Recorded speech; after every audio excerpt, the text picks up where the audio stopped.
Hey everybody, my name is Mackenzie Anderson, and for this assignment, for my presentation, I chose to talk about the constructivism theory. After reading through all of the different ones and learning about them, this one just stuck out to me a little bit more, and I can really see it happening in the Head Start class that I'm observing this semester. So I think that one kind of stuck to me because I've seen it happen, and I could think back to things that I've seen there and how they do it. But the constructivism theory, it was created by Jean Piaget, and he thought that students learn best through exploring things for themselves and through play. He didn't think things were just black and white, and that we get our knowledge through our experiences in life. So different things could be different for different people and through the kids. He liked a lot of free play and exploring things for themselves and finding out how things work, and a lot of open-ended questions. And just really, like I said, how the different kids can figure different things out. There's not always going to be the same answer. And with some strengths for this theory, I think it allows for more freedom in the classroom. There's not just a set-in-stone way of doing things. There's a lot of freedom, and there's a lot of different answers that kids are going to obviously get, like I just said. And they can learn through however they learn best, their learning style. There's not always just going to be play with hands-on or learning. A lot of kids learn best just reading out of the book, note cards, just memorizing it. But then others like hands-on. Like I liked hands-on learning and doing things with my own hands and doing for myself. So this allows for a lot more freedom. But with that being said, that also could be a weakness for some. Some may say it's too loose, there's too much freedom, and things need to be a little bit more set in stone. And that kids shouldn't be learning things for themselves and through play. They think it's too relaxed.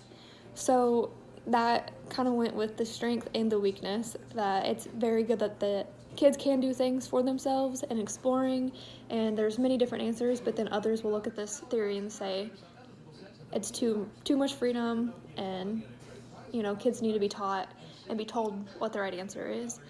But with play through this theory, at the Head Start that I've been observing, I've definitely seen this theory be put into place. They do a lot of freedom with play, freedom in their centers. We do a lot of outside play. There's different stations where they'll dress up. There'll be firefighters, or there'll be chefs, or there's princesses, and it just allows them to learn things by putting the stuff on and being that person.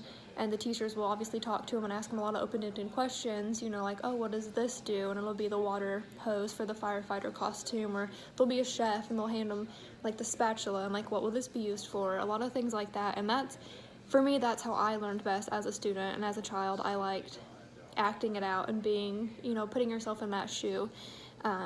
There's a lot of different toys and manipulatives that can be used. Like I said, the dress-up stations, they have that dramatic play, and then we have outdoor play every morning at the Head Start, and they can go out and, lately, of course, everything's been blooming, so there's a lot of dandelions and different things, and they notice every new thing every day that's out there, and so it's just getting out there and, exploring and learning things for themselves, and there's a lot of creative play among themselves, and they'll have their little buddies, and they'll go find a worm or, whatever. And so it just allows for a lot of freedom and learning things for themselves. And to use this theory later on in my own career, I have thought about being a counselor or a preschool teacher or something along those lines. So this has been really helpful to me to learn about all the different learning theories and things to put into place in my own classroom later on.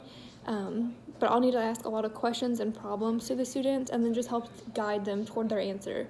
I won't just say, here's your question and here's how you answer it, because there's so many different ways that kids learn and how they could answer it for themselves.